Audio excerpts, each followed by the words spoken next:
दोस्तों नमस्कार। आज की क्लास में हम पढ़ेंगे राजस्थान के भौतिक प्रदेश।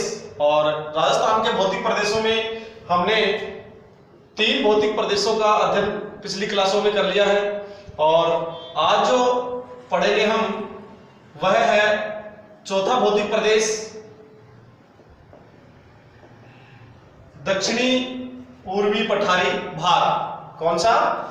दक्षिणी पूर्वी पठारी प्रदेश या दक्षिणी पूर्वी पठारी भाग। दोस्तों, जिस प्रकार से अरावली पर्वतमाला अपनी विशिष्टता के लिए जानी जाती है, उसी प्रकार से हाड़ौती प्रदेश भी अपनी एक अलग ही विशिष्टता लिए हुए है, जिसमें अनेक प्रकार के जो खनिज संसाधन है वो उपलब्ध है। और खनिजों की दृष्टि से यह संपूर्ण क्षेत्र, जो हाड़ौती प्रदेश है वह संपूर्ण क्षेत्र है वो संपन्न है।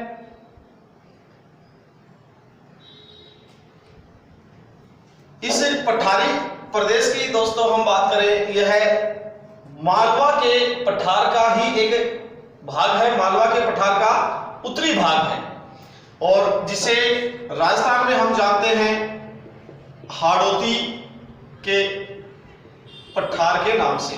यानी कि राजस्थान के अंदर हम इसको किस नाम से जानते हैं? हाड़ौती का पठार या हाड़ौती के प्रदेश, हाड़ौती के पठार के नाम से इसको जानते हैं। दोस्तों, यदि हम इसकी क्षेत्रफल की बात करें कि इसका क्षेत्रफल कितना है, तो इस संपूर्ण भूभाग का जो क्षेत्रफल है वो राजस्थान के कुल क्षेत्रफल का, राजस्थान का कुल क्षेत्रफल कितना है? 3,42,239 वर्ग किलोमीटर। इस क्षेत्रफल का 7% हिस्सा है। कितना हिस्सा है? 7% हिस्सा है।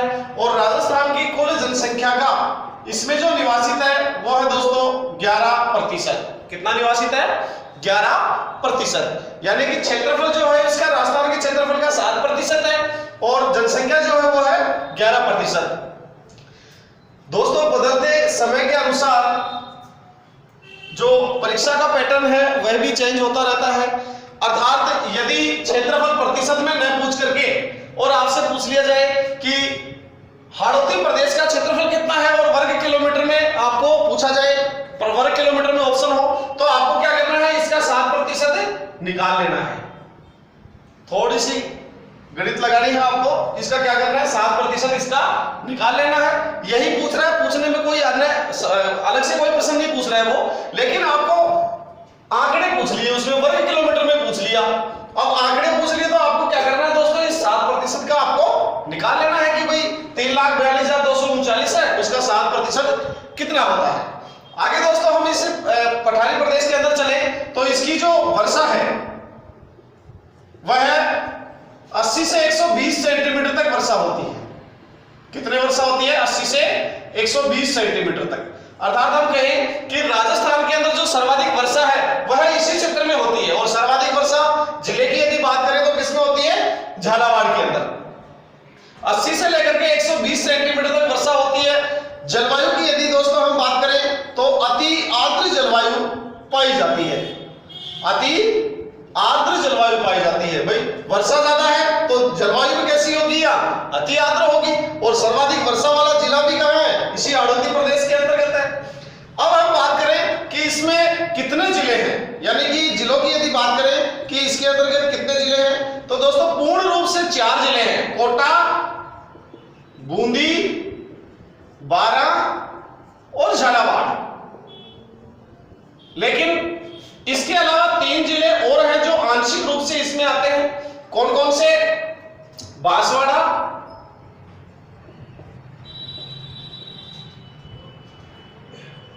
भीलवाड़ा, चित्तौड़गढ़। तो दोस्तों ये कुल 7 जिले इसके अंतर्गत सम्मिलित किए गए हैं। 7 जिले कौन कौन से? ये झाला बूंदी बारां का, झाला कहां का है? बूंदी और बारां का। और बांस कहां के है? बांस चित्तौड़ भीलवाड़ा का। कहां के है? बांस चित्तौड़ भीलवाड़ा का। यानी झालावाड़, बूंदी, बारां, कोटा, बांसवाड़ा, चित्तौड़गढ़ और भीलवाड़ा, ये 7 जिले दोस्तों इसके अंतर्गत सम्मिलित किए गए हैं। पूर्ण रूप से यदि बात करें तो 4 ही हैं, लेकिन 3 जो जिले हैं वो आंशिक रूप से इसके अंतर्गत आते हैं। अब दोस्तों आगे चले हम। इस हाड़ौती प्रदेश की अंदर एक जो मिट्टी की बात करें तो वह काली कछारी मिट्टी पाई जाती है।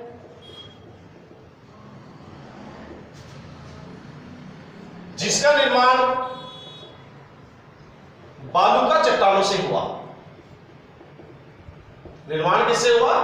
बालूका चट्टानों से। लावा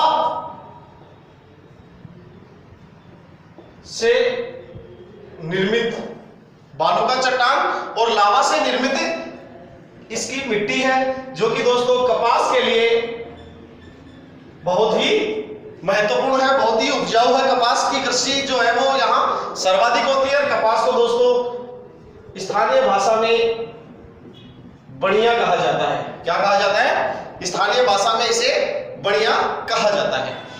अब दोस्तों हम आगे चले कि इस हाड़ौती प्रदेश को अध्ययन की दृष्टि से 5 भागों में विभाजित किया गया है। कितने भागों में? 5 भागों में। उच्चावच की दृष्टि से, धरातल की दृष्टि से, अध्ययन की दृष्टि से इसे 5 भागों में विभाजित किया गया है। देखो 5 भाग कौन कौन से? पहला जो भाग आता है दोस्तों वो आता है बूंदी पर्वतमाला या बूंदी की पर्वत श्रेणियां। बूंदी पर्वत श्रेणी, ये दोस्तों इस बूंदी के अंदर अर्धचंद्राकार रूप में है। अर्धचंद्राकार रूप में दोस्तों बूंदी और दूसरी जो मुकुंदरा की जो पहाड़ियां हैं, झालावाड़ कोटा के अंदर जो मुकुंदरा की पहाड़ियां हैं वो और बूंदी की पर्वत श्रेणी या बूंदी की पहाड़ियां जो हैं वो दोनों ही अर्धचंद्राकार रूप में विस्तृत हैं। कैसे रूप में? अर्धचंद्राकार रूप में। और बूंदी की जो पर्वत श्रेणी है यह दोहरी पर्वत श्रृंखला है। कैसी है? दोहरी पर्वत श्रृंखला। अर्धचंद्राकार रूप में है, दोहरी श्रृंखला है। इसका जो दिशा है दोस्तों वह बूंदी के अंदर उत्तर पूर्व से लेकर दक्षिण पूर्व की ओर अर्धचंद्राकार रूप में इस प्रकार से यह विस्तृत है। किस प्रकार से? उत्तर पूर्व से दक्षिण पूर्व की ओर अर्धचंद्राकार रूप में हो गया। दिशा हो गई इसकी उत्तर पूर्व से दक्षिण पूर्व की ओर। अब बात करते हैं दोस्तों इसमें 4 दर्रे महत्वपूर्ण है। कितने दर्रे हैं? 4 दर्रे हैं, जिसमें पहला दर्रा है बूंदी का दर्रा, दूसरा है जैतवास का दर्रा, तीसरा है रामगढ़ खटगढ़ का दर्रा और चौथा है लाखेरी का दर्रा। लाखेरी का दर्रा दोस्तों 4 दर्रे हैं इसमें, बूंदी का दर्रा, जैतवास का दर्रा, रामगढ़ का दर्रा और लाखेरी का दर्रा। थोड़ा सा इनको भी ध्यान रखना दोस्तों। 4 दर्रे किसमें है? बूंदी की पर्वत श्रेणी में अर्धचंद्राकार रूप में, जो कि दोहरी पर्वत श्रृंखला है, उत्तर पूर्व से दक्षिण पूर्व की ओर इसका विस्तार है। 4 दर्रे, बूंदी का दर्रा, जैतवास का दर्रा, रामगढ़ खटगढ़ का दर्रा और लाखेरी का दर्रा। इसका दोस्तों इस श्रृंखला का जो सर्वोच्च शिखर है वह है सतूर, जो कि 353 मीटर ऊंचा है। यह बूंदी के पश्चिम में, बूंदी जो नगर है इसके पश्चिमी भाग में 13 किलोमीटर दूरी पर। जैसे ये बूंदी नगर है तो इससे पश्चिमी भाग में 13 किलोमीटर यहां सतूर पर्वत श्रृंखला है, जो कि इसका सर्वोच्च शिखर है। कौन सा? सतूर। दूसरी पर्वत श्रृंखला की दोस्तों हम बात करें तो दूसरी पर्वत श्रृंखला है यहां मुकुंदरा, मुकुंदरा की पहाड़ियां। दोनों ही पर्वत श्रृंखलाएं, बूंदी की पर्वत श्रृंखला भी और मुकुंदरा की पर्वत श्रृंखला, दोनों ही अर्धचंद्राकार रूप में है, अर्धचंद्राकार रूप में, बूंदी वाली भी और मुकुंदरा वाली भी। अर्थात जैसे ये अर्धचंद्राकार यू है उत्तर पूर्व से दक्षिण पूर्व की ओर, तो यहां यह है उत्तर पश्चिम से दक्षिण पूर्व की ओर, उत्तर पश्चिम से दक्षिण पूर्व की ओर। इस प्रकार से यह अर्धचंद्राकार पहाड़ी है, मुकुंदरा की पहाड़ी कोटा और झालावाड़ की सीमा पर। इस मुकुंदरा की पहाड़ी की दोस्तों लंबाई जो है वो लगभग 120 किलोमीटर है। लंबाई कितनी है? 120 किलोमीटर। और इसका सर्वोच्च जो शिखर है वो है चंदवाड़ी। सर्वोच्च शिखर जो है दोस्तों वो कौन सा है? चंदवाड़ी। और जो चंदवाड़ी है इसकी जो ऊंचाई की यदि हम बात करें, भाई सर्वोच्च शिखर है तो ऊंचाई होगी 517 मीटर। कितने मीटर है? 517 मीटर। तीसरा जो भूभाग आता है वो नदी के द्वारा निर्मित, नदियों द्वारा निर्मित मैदान है यहाँ। तीसरा जो भूभाग है, पहला है बूंदी की पर्वत श्रेणी, दूसरा है मुकुंदरा पर्वत श्रेणी और तीसरा है नदियों द्वारा निर्मित मैदान, नदियों द्वारा निर्मित मैदान। दोस्तों चंबल और इसकी जो सहायक नदियां हैं, परवन है, काली सिंध है, इनके द्वारा जो मैदान तैयार है, इनके द्वारा जो मैदान बनाया गया वो क्या कहलाता है? नदियों द्वारा निर्मित मैदान। चौथा आता है इसमें दोस्तों शाहबाद की उच्च भूमि। यहां 12 जिले के अंदर जो शाहबाद है, जो कि मध्य प्रदेश से लगता हुआ है,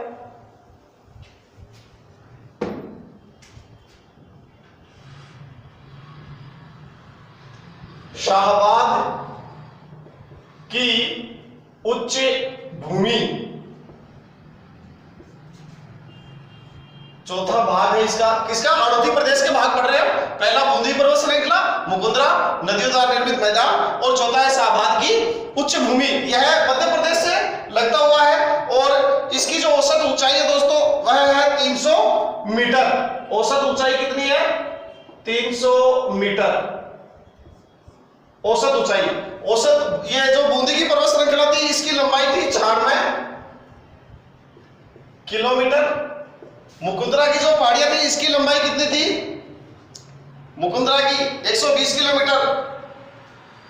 लंबाई कितनी थी? 120 किलोमीटर। और ये मैदान आ गया। फिर है शाहबाद की उच्च भूमि, औसत ऊंचाई आ गई आपकी 300 मीटर। और इसको जो सर्वोच्च शिखर है इसका वो है कस्बा थाना, कस्बा थाना। शाहबाद की उच्च भूमि जो 12 जिले के अंदर है और मध्य प्रदेश से मतलब लगती हुई है।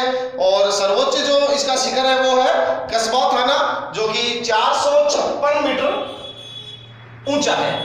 इसके बाद में दोस्तों पांचवा आता है झालावाड़ का पठार। नीचे झालावाड़ का पठार,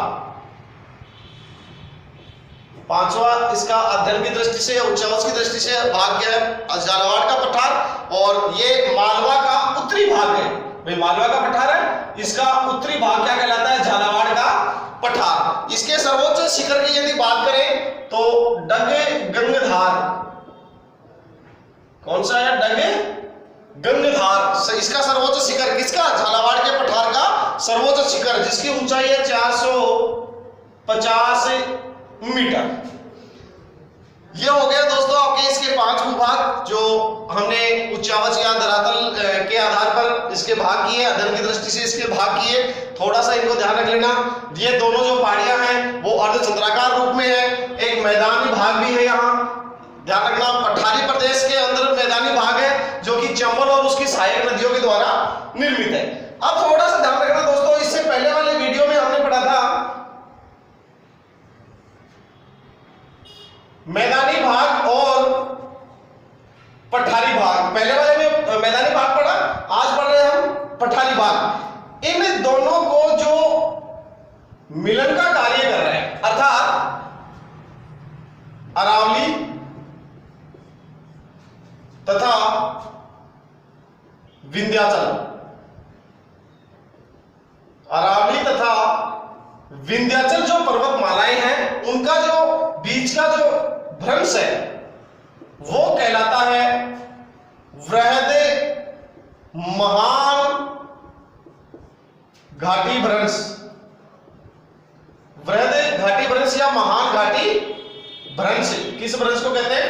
अरावली तथा विंध्याचल पर्वतमाला के मिलन स्थल को, जिस भ्रंश में ये दोनों आपस में मिलते हैं, उसको क्या कहते हैं?